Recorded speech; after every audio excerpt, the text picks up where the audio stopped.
আসসালামু আলাইকুম ওয়া রাহমাতুল্লাহি ওয়া বারাকাতুহু। ওয়ালাইকুম আসসালাম ওয়া রাহমাতুল্লাহি ওয়া বারাকাতুহু। আলহামদুলিল্লাহ আলহামদুলিল্লাহি নাহমাদুহু ওয়া নাস্তাঈনুহু ওয়া নাস্তাগফিরুহু ওয়া নু'মিনু বিহি ওয়া নাতাওয়াক্কালু আলাইহি ওয়া নাউযু বিল্লাহি মিন শুরুরি আনফুসিনা من يهده الله فلا مضل له ومن يضلله فلا هادي له أشهد أن لا إله إلا الله وحده لا شريك له وأشهد أن محمدا عبده ورسوله الذي أرسله بالحق بشيرا ونذيرا ودائعا إلى الله بإذنه وسراجا وقمرا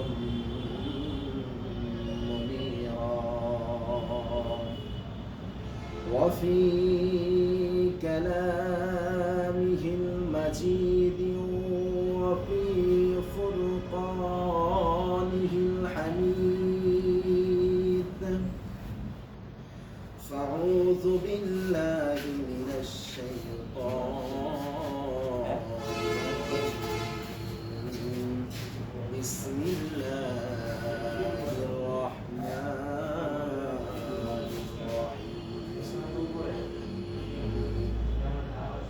يا أيها الذين آمنوا كتب عليكم الصيام كما كتب على الذين من قبلكم لعلكم تتقون صدق الله العظيم.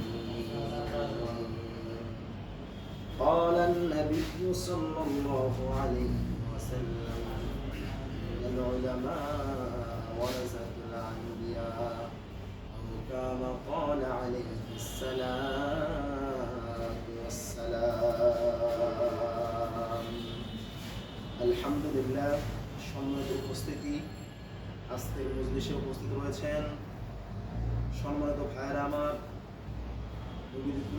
উম্মতারা এবং আরও উপস্থিত রয়েছেন আমার শ্রদ্ধেয় ভাজন যুবক ভাইয়েরা। সকলকে জানাই আমার পক্ষ থেকে আন্তরিক শুভেচ্ছা ও মোবারকবাদ। আল্লাহ পাক রব্বুল আলামিন আপনাকে, আমাকে এবং সকলকে সুস্থ রেখেছেন এবং মাহে রমজানে সিয়াম পালন করার তৌফিক দান করেছেন। এই জন্য সকলেই দিল থেকে শুকরিয়া আদায় করি। আমরা সকলেই বলি আলহামদুলিল্লাহ। আলহামদুলিল্লাহ। আল্লাহ পাক রব্বুল আলামিন বলেন, যে ব্যক্তি তার নিয়ামতকে আমাদের শুকরিয়া আদায় করে, আমি আল্লাহ তার নিয়ামতকে পাহাড় পরিমাণ বাড়াইয়া দেয়। আর যে ব্যক্তি আমার নিয়ামত পায়, নিয়ামতের শুকরিয়া আদায় করে না, আমি আল্লাহ তার নিয়ামতকে ছিনিয়ে নিই। শুধু তাই নয়, তার জন্য বিশাল আযাবের ব্যবস্থা করে রাখি। এই জন্য ভাই আমার, আমরা সবাই মহান আল্লাহ পাক রব্বুল আলামিনের দরবারে বেশি বেশি নিয়ামতের শুকরিয়া আদায় করব। তাহলে আল্লাহ পাক রব্বুল আলামিন আপনার প্রতি, আমার প্রতি বেশি রাজি খুশি হবেন। আর আজকে আমার আলোচ্য বিষয় হচ্ছে মাহে রমজানের গুরুত্ব ও ফজিলত। এই বিষয়ে আমি আপনাদের সামনে আলোচনা করার আয়েশ চালাবো ইনশাআল্লাহ। আল্লাহ পাক রব্বুল আলামিন এই পৃথিবীর জমিনে যেরকম ভাবে, এই পৃথিবী, এই জমিনে আসমান সৃষ্টি করার আগে যেরকম ভাবে কিছু নিয়ম পদ্ধতি তিনি মেনটেন করে দিয়েছেন, তেমনি ভাবে এই পৃথিবীর জমিনে কিছু নিয়ম কারণ বাস্তবায়ন হয়েছে এবং আজ পর্যন্ত হয়ে আসছে। তার ধারাবাহিকতায় আল্লাহ পাক রব্বুল আলামিন আপনাকে, আমাকে, সকল পৃথিবীবাসীকে, মুসলিমদেরকে একটি সুসংবাদ দেয়। প্রত্যেক বছর একবার করে সেই মাসটি আসে। সেই মাসটি হচ্ছে সিয়াম পালনের মাস, মাহে রমজান। যে মাস আমরা সকলে এখন উপভোগ করতেছি, এবং সেই রহমতের মাস, বরকতের মাস, নাজাতের মাস, আমরা সকলেই সেই মাসের মধ্যে এখন আমরা আছি এবং সেই মাসের মধ্যে আমরা থাকছি এবং সেই মাসের নিয়ামত ভোগ করছি। এই জন্য আমি সকলকে উদাত্ত আহ্বান জানাবো, আল্লাহ পাক রব্বুল আলামিন দরবারে আমরা লাখো কোটি শুকরিয়া আদায় করব যে মহান রব্বুল আলামিন আপনাকে আমাকে সেই নিয়ামত স্বরূপ হিসেবে সেই রমজান মাস দান করলেন, এবং তার পাশাপাশি আল্লাহ পাক রব্বুল আলামিন সেই রমজান মাসের গুরুত্ব, রমজান মাসের ফজিলত সম্পর্কে বিভিন্ন বিভিন্ন মুফাসসিরে কোরআন আলোচনা করেছেন, বিভিন্ন মুফাসসিরে কোরআনে কিতাবে লিখেছেন যে এই রমজান মাসে যে ব্যক্তি একটা নেক আমল করবে, আল্লাহ পাক রব্বুল আলামিন তাকে একটা নেক আমলের বরকতে তাকে 70টি নেকের মতো সওয়াব দান করবেন। সকলে বলি সুবহানাল্লাহ। সুবহানাল্লাহ। আল্লাহ পাক রব্বুল আলামিন বলেন এই রমজান মাস এরকম একটা মাস যে মাস মানুষ সব সময় পাবে না, সবার ভাগ্যে জুটবে না। এই রমজান মাস আল্লাহ পাক রব্বুল আলামিন আমাদের ভাগ্যে রেখে দিয়েছিলেন। এই পর্যন্ত আমরা রমজান পর্যন্ত হায়াত পেয়েছি। অনেক মানুষ দুনিয়ার মধ্যে ছিল, তারা রমজান পর্যন্ত হায়াত পায় নাই। এরকম ভাবে এই রমজান মাসের কদর করা দরকার। আল্লাহ পাক রব্বুল আলামিন রমজানের গুরুত্ব ও ফজিলত আলোচনা করতে গিয়ে আমাদেরকে বুঝিয়ে দিয়েছেন। আমি শুরুতে একটা আয়াত তেলাওয়াত করেছিলাম, ইয়া আইয়ুহাল্লাযীনা আমানু কুতিবা আলাইকুমুস সিয়ামু কামা কুতিবা আলাল্লাযীনা মিন ক্বাবলিকুম লাআল্লাকুম তাত্তাকুন। এই আয়াত দ্বারা আল্লাহ পাক রব্বুল আলামিন আমাদের সকলকে মেসেজ দেয় যে তোমরা মাহে রমজানের সিয়াম পালন করছো আমাকে ভয় করে। আল্লাহ পাক রব্বুল আলামিনকে আমরা দেখিনি, মহান আল্লাহ পাক রব্বুল আলামিনের বিধানগুলি আমরা না দেখে আমল করতেছি এবং আল্লাহ পাক রব্বুল আলামিন খুশি হচ্ছেন। এবং এই রমজানের বরকতের কারণে এই পৃথিবীর মধ্যে কোনো আযাব, কোনো গজব থেকে আল্লাহ পাক রব্বুল আলামিন সকলকে হেফাজত করতেছেন এবং কবরবাসীদেরকে আল্লাহ পাক রব্বুল আলামিন আযাব থেকে মুক্তি দিয়েছেন এবং আমাদের সকলকে মহান আল্লাহ পাক রব্বুল আলামিন এত নিয়ামত দিয়েছেন যে এই নিয়ামতের কথা সারা রাত বলে শেষ করা যাবে না। এই জন্য ভাই আমার, আসুন মাহে রমজানের ফজিলতগুলি আমরা সকলেই শুনি এবং মাহে রমজানে আমরা ভালোভাবে আমল করি, ভালোভাবে ইবাদত করি। আল্লাহ পাক রব্বুল আলামিন সেই মাহে রমজান মাস পাওয়ার পরেও, সেই নিয়ামত স্বরূপ মাস পাওয়ার পরেও যারা নিজেদের গুনাহকে মাফ করতে পারলো না, নিজেদের গুনাহকে সাফ করতে পারলো না, তারা অনেক আফসোস করবে, তারা অনেক আফসোস করবে। আল্লাহ পাক রব্বুল আলামিনের দরবারে যে সময় তারা উঠবে, কিয়ামতের ময়দানে যে সময় তারা উঠবে, আল্লাহ পাক রব্বুল আলামিন বলবে, ও বান্দা আমার, তোমাকে আমি দুনিয়াতে অনেক নাজ নিয়ামত দান করেছিলাম। ও বান্দা, তোমাকে দুনিয়ার মধ্যে আমি অনেক শান্তি দান করেছিলাম, তোমাকে দুনিয়ার মধ্যে অনেক সুখ দান করেছিলাম। তুমি আমার মহব্বতকে ভুলে গিয়ে, আমি তোমাকে সৃষ্টি করেছি, তুমি ভুলে গিয়ে দুনিয়ার মহব্বতে ডুবে গিয়েছিলা। তুমি আমাকে ভুলে গিয়ে দুনিয়ার মায়া মহব্বতে তুমি ডুবে গিয়েছিলা।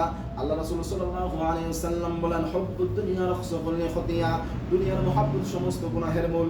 যেই ব্যক্তি দুনিয়ার মহব্বতে পড়বে, দুনিয়ার লোভ তার কলবের ভিতরে ঢুকাইবে, তার অন্তরের ভিতরে ঢুকাইবে, আল্লাহ পাক রব্বুল আলামিন তার প্রতি নারাজ হয়ে যাবেন। যে পর্যন্ত না সেই ব্যক্তি দুনিয়ার মহব্বতকে বর্জন করে, আল্লাহ পাক রব্বুল আলামিনের মহব্বতকে অন্তরে না ঢুকায়। কথা বলে ঠিক কিনা? ঠিক। এই জন্য ভাই আমার, দুনিয়ার মহব্বতকে বর্জন করতে হবে, আল্লাহ পাক রব্বুল আলামিনের মহব্বতকে অন্তরের ভিতর ঢুকাইতে হবে এবং রাসূল করিম সাল্লাল্লাহু আলাইহি ওয়াসাল্লামের সুন্নাহকে আমাদের মধ্যে বাস্তবায়ন করতে হবে। শুধু মুখে বললে হবে না, নিজের মধ্যে আগে বাস্তবায়ন করতে হবে, এরপরে জাতিকে বলতে হবে। তাহলে আমাদের মাঝে রাসূল করিম সাল্লাল্লাহু আলাইহি ওয়াসাল্লামের আদর্শকে সময় বাস্তবায়ন করা সহজ হয়ে যাবে। কারণ রাসূল করিম সাল্লাল্লাহু আলাইহি ওয়াসাল্লামের সুন্নাহ যদি আমরা বাস্তবায়ন করতে চাই, তাহলে আমাদেরকে অবশ্যই আল্লাহ পাক রব্বুল আলামিনের হুকুম, সকল হুকুমগুলি পূর্ণাঙ্গভাবে পালন করা হয়ে যাবে। কথা বলে ঠিক কিনা? ঠিক। এই জন্য আল্লাহ পাক রব্বুল আলামিন আমাদেরকে এই নিয়ামত স্বরূপ একটি মাস দান করলো। আল্লাহ পাক রব্বুল আলামিন এই মাসের মধ্যে আমাদের কাছ থেকে কিছু চান নাই, আমাদের কাছ থেকে অন্য কিছু চান নাই। 24 ঘন্টা ইবাদত করার কথা বলেন নাই, কিছু নিয়ম দিয়ে দিয়েছেন, কিছু সময় দিয়ে দিয়েছেন। এই সময়ের মধ্যে যদি কোনো ব্যক্তি আল্লাহ পাক রব্বুল আলামিনের হুকুমকে পালন করে, রাসূলের সুন্নাহ মোতাবেক যদি সে চলে, তার জীবন সফল হয়ে যাবে। কথা বলেন ঠিক কিনা? ঠিক। আল্লাহ রাব্বুল আলামিন এই পৃথিবীর জমিনে কত মানুষ সৃষ্টি করেছেন, কত জীব সৃষ্টি করেছেন, কত গাছ, কত বৃক্ষ, কত লতা সৃষ্টি করেছেন, সকল কিছু সৃষ্টি করেছেন, সকল জাতি সৃষ্টি করেছেন। চাইলে আমাদেরকে তিনি অন্য জাতি বানাইতে পারতেন, কিন্তু আমাদেরকে আল্লাহ পাক রব্বুল আলামিন মহব্বত করে মায়া করে এরকম সুন্দরভাবে বানিয়েছেন। আশরাফুল মাখলুকাত, শ্রেষ্ঠ জীব, যে জীবের জন্য সারা পৃথিবীর মধ্যে যত মখলুকাত আছে তারা সকলেই মানুষের সুখের জন্য তারা চিন্তা করে। কথা বলেন ঠিক কিনা? ঠিক। আল্লাহ রাব্বুল আলামিন এই পৃথিবীর জমিনে যে সময় মানুষ আল্লাহ পাক রব্বুল আলামিনের ইবাদত করে, শেষ রাত্র যখন হয়, কিছু মুমিন বান্দা আল্লাহ পাক রব্বুল আলামিনের দরবারে নামাজ পড়ে দুহাত তুলে যখন তারা দোয়া করে, আল্লাহ রাব্বুল আলামিন এত খুশি হয়।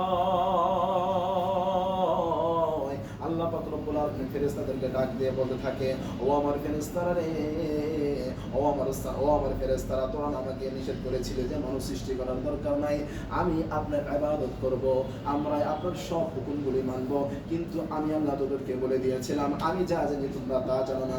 আমি আজকে মানুষ সৃষ্টি করেছি, সেই মানুষগুলি একসময় ভুল করে সকালে ভুল করলে রাত্রে মাপ চাই, রাত্রে ভুল করলে সকালে মাপ চাই, এরকম সুন্দর জাতি। আর আমি আল্লাহ যে ব্যক্তি যত মাপ চাবে, যে ব্যক্তি যত কিছু চাইবে, যত বেশি বেশি চাইবে, আমি আল্লাহ তার প্রতি এত বেশি সন্তুষ্ট হব। এই জন্য ভাই আমার, আল্লাহ পাক রব্বুল আলামিনের মহব্বত, আল্লাহ পাক রব্বুল আলামিন আমাদেরকে মায়া করে এই দুনিয়ার মধ্যে পাঠাইলেন, অনেক নাজ নিয়ামত দান করলেন। এরপরও যদি আমরা মানুষ হয়ে আল্লাহ পাক রব্বুল আলামিনের ছোট্ট একটি হুকুম যদি মানতে না পারি, তাহলে আল্লাহ পাক রব্বুল আলামিন আমাদের প্রতি নারাজ হয়ে যাবে। আর আল্লাহ পাক রব্বুল আলামিন যদি আমাদের প্রতি নারাজ হয়ে যায়, সারা দুনিয়ার মানুষ যদি আপনার আর আমার পক্ষ নেয়, আর মহান আল্লাহ পাক রব্বুল আলামিন যদি আপনার থেকে মুখ ফিরিয়ে নেয়, তাহলে আপনার কোনো লাভ হবে না। আল্লাহ পাক রব্বুল আলামিন কত মহব্বত করে, একটু চিন্তা করেন ভাই। আল্লাহ পাক রব্বুল আলামিন ফেরেশতাদেরকে সৃষ্টি করেছেন একটি গুণ দিয়ে, তো তারা শুধু নেক কাজ করতে পারবে, সওয়াবের কাজ করতে পারবে, তারা গুনাহের কাজ করতে পারবেন না। কিন্তু আল্লাহ পাক রব্বুল আলামিন মানুষকে এরকম ভাবে দুইটা গুণ দিলেন, শুধু দুইটা নয়, অনেক গুণ দিয়েছেন। তার মধ্যে দুইটা বৈশিষ্ট্য হলো, মানুষ চাইলে নেক কাজও করতে পারে, মানুষ চাইলে খারাপ কাজও করতে পারে, মানুষ চাইলে বদ কাজও করতে পারে, মানুষ চাইলে ভালো কাজও করতে পারে। কথা বলে ঠিক কিনা? ঠিক। এই জন্য ভাই আমার, আল্লাহ পাক রব্বুল আলামিন যেহেতু আমাদের মাথার মধ্যে ঘিলু দিয়েছেন, আমাদের মাথার মধ্যে মেধা দিয়েছেন, আমরা তো মিস করতে পারি কোনটা ভালো, কোনটা সৎ, কোনটা অসৎ। আমরা যেহেতু তো মিস করতে পারি, তাহলে আল্লাহ পাক রব্বুল আলামিন অবশ্যই আমাদের কাছ থেকে হিসাব নেবেন। কথা বলেন ঠিক কিনা? এই জন্য মহান আল্লাহ পাক রব্বুল আলামিনের দেয়া হুকুম, দেয়া নিয়ামত যদি কাজে লাগাই, তাহলে আল্লাহ পাক রব্বুল আলামিন আমাদের প্রতি বেজার হয়ে যাবেন। কারণ আল্লাহ পাক রব্বুল আলামিন আমাদের কাছ থেকে যত নিয়ামত দান করেছেন তার বদলে কিছু চান নাই। আমরা যদি আল্লাহ পাক রব্বুল আলামিনের নিয়ামত করি, আমরা ভোগ করি, আল্লাহ পাক রব্বুল আলামিন আমাদের কাছ থেকে বেতন চান নাই, আমাদের কাছ থেকে কিছু চান নাই, আমাদের কাছ থেকে শুধু চেয়েছেন ইবাদত। আর আল্লাহ পাক রব্বুল আলামিন বলেন, তুমি মানুষ যদি আমার দরবারে এসে খাস দিলে তওবা করে এবং খাস দিলে সেই ব্যক্তি আমার কাছে মাপ চায়, আল্লাহ পাক রব্বুল আলামিন বলেন, বিসমিল্লাহির রহমানির রহিম, ইয়া আইয়ুহাল্লাযীনা আমানু তুবু ইলাল্লাহি তাওবাতান নাসুহা। আল্লাহ রাব্বুল আলামিন বলেন, যে ব্যক্তি ইয়া আইয়ুহাল্লাযীনা আমানু তুবু ইলাল্লাহি তাওবাতান নাসুহা, যে ব্যক্তি তাওবাতুন নাসুহা করবে, আমার দরবারে নত হবে, নত স্বীকার করবে, আমি আল্লাহ তার জীবনের সমস্ত গুনাহকে maaf করে দিব। কথা বলে ঠিক কিনা? এই জন্য আমরা সকলে আল্লাহ পাক রব্বুল আলামিনের দরবারে গুনার কাজ করার পর বলি, এটা শোনা লা তাকনাতু মির রাহমাতিল্লাহ। যতই গুনাহ করি না কেন, যদি কোনো সাগর পরিমাণ হয়, নিরাশ হওয়া যাবে না, আল্লাহ পাক রব্বুল আলামিন ক্ষমা করবেন। আর মানুষের দিলের ভিতরে কি কল্পনা, কি জল্পনা, সব আল্লাহ পাক রব্বুল আলামিন জানেন। এই দিকে তাকায় আল্লাহ পাক রব্বুল আলামিন পবিত্র কোরআন কারীমের মধ্যে বললেন, বিসমিল্লাহির রহমানির রহিম,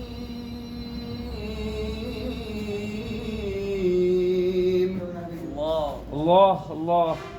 ওয়াল্লাহু আলিমুম بذات الصدور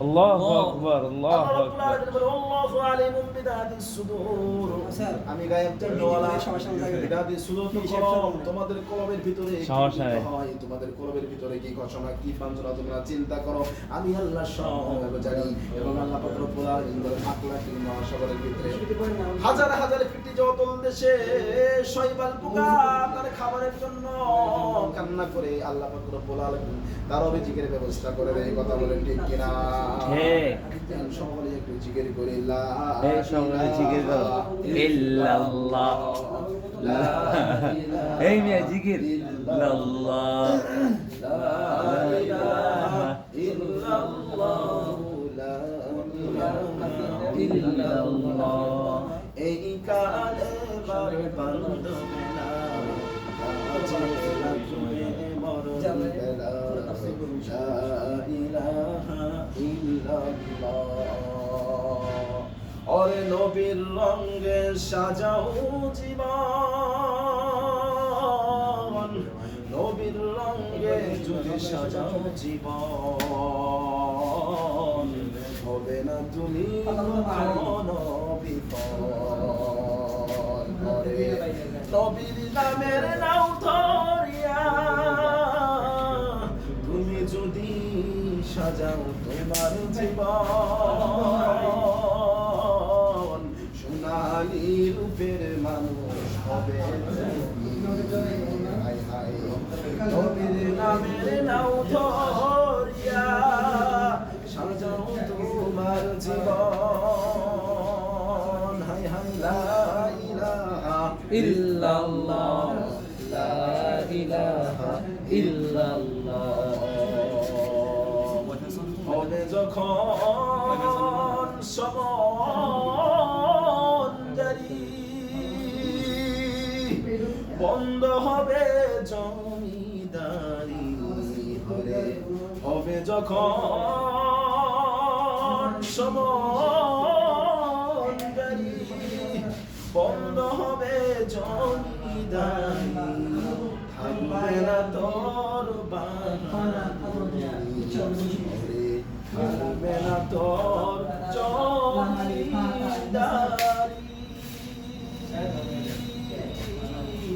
বন্ধ হবে তোর সবখানি সময় থাকতে সাজাও রে জীবন সময় থাকতে সাজাও রে জীবন হবে না কখনো বিফল লা ইলাহা ইল্লাল্লাহ লা ইলাহা ইল্লাল্লাহ আল্লাহ পাক রব্বুল আলামিন আমাদের কাছ থেকে কিছুই চান না আমাদেরকে মাহে রমজান দান করেছেন নিয়ামত স্বরূপ মাস দান করেছেন এই নিয়ামত পাওয়ার পরে যদি আমরা নিয়ামত শুকর আদায় না করি আল্লাহ পাক রব্বুল আলামিন এই মাসে কেউ যদি রোজাদারকে যদি ইফতার করায় তাহলে খায় বলে শেষ করতে হবে না যদি মানুষ জানতো তো সোয়াব তাহলে সে তার সহোদর ভাইকে ইফতার করাতো তার সাথে যারা আছে তারা সকলেই তাদেরকে এরকম ভাবে দাওয়াত দিত হালকা সালি সাথে আমাদের ইফতার হয় না সবের এই জন্য আমি সকলকে আল্লাহু আকবার উদাত্তভাবে খবর জানাবো আল্লাহ পাক রব্বুল আলামিনের দরবারে লাখ কোটি শুকর আদায় করবেন এবং মাহে রমজানে সময় লাগাবেন যাতে আল্লাহ পাক রব্বুল আলামিন এই মাহে রমজানকে আমাদের সকলকে মানে মাহে রমজানকে আঁকড়ে ধরার তৌফিক দান করে মাহে রমজানের নেক আমলগুলি বৃদ্ধি করার তৌফিক দান করে এবং এই মাহে রমজানের রসুলে যাতে আমরা পরিপূর্ণ মুমিন হতে পারি এবং আল্লাহ পাক রব্বুল আলামিনের দরবারে আমরা ভালো যেতে পারি লাইফ সাপোর্ট করতে পারি এবং আরেকটা কথা বলবো এই রমজান মাস পাওয়ার পরেও যারা নিজেদের গুনাহকে সাফ করতে পারলো না তারা হচ্ছে কবর গুনাহ একদিকে মাহে রমজানের উপলক্ষে কবরবাসীরা আনন্দিত এবং যে সময় মাহে রমজান শেষ হয়ে আসবে সংকুচিত হয়ে আসবে সেই সময় কবরবাসীরা চিন্তা করবে যে কখন রমজান শেষ হয়ে যায় তারা কাঁদতে থাকবে যে রমজান আরো থাক রমজান আরো থাক এরকম ভাবে কাঁদতে থাকবে চিন্তা করতে থাকবে আরেকদিকে আবার মানুষ বিভিন্ন কেনাকাটা নিয়ে ব্যস্ত থাকবে এবং আল্লাহ পাক রব্বুল আলামিনের তারা ভুলে যাবে এবং আল্লাহ পাক রব্বুল আলামিন নিয়ামতকে অস্বীকার করবে রোজা রাখবে না তারা নামাজ আদায় করবে না আল্লাহ পাক রব্বুল আলামিন তাদের প্রতি এই যে আপনাদের সকলকে বলবো যদি আল্লাহ পাক ভালো করে কাজে লাগাতে পারি আসসালামু আলাইকুম ওয়া রাহমাতুল্লাহি ওয়া বারাকাতুহু